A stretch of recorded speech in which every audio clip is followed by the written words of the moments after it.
咁細細其實返咗邊間酒店呢？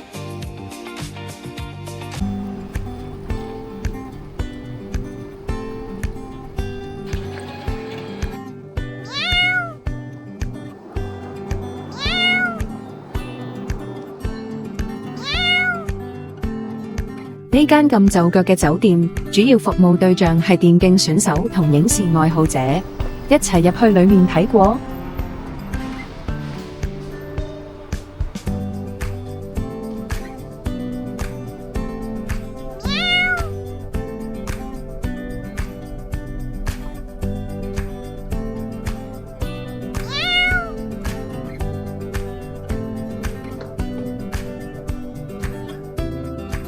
仲係用日本牌子添，好講究喎。都係入房先，條走廊好闊落喎。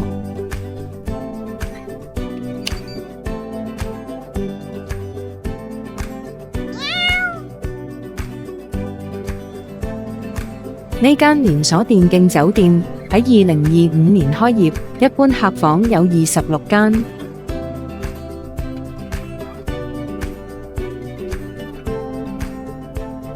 細細同姐姐都唔係電競選手，所以預訂咗標準大床投影房，冇窗，投影幕有100吋。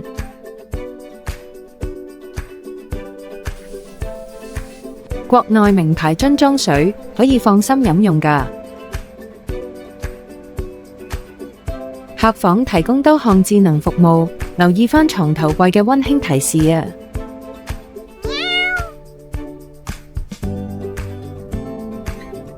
好，等姐姐坐低，慢慢換拖鞋，擺低行李同掛好啲衫先。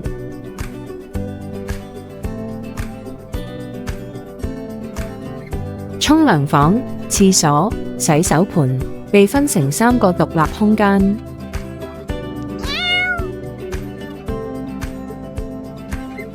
將茶水設備同梳洗用品放埋一齊，又係有啲奇怪喎。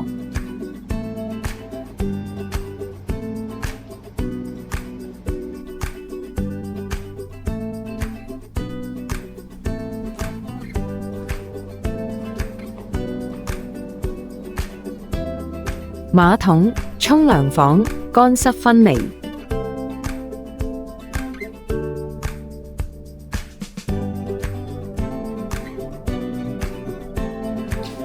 食埋個宵夜先再慢慢睇下。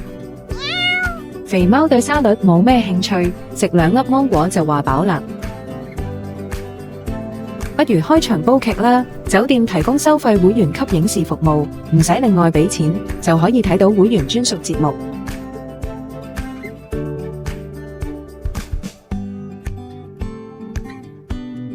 呢套經典韓劇，細細同姐姐之前都冇睇晒，睇下今晚睇到幾多集先。吓？乜細細咁快就話眼瞓㗎？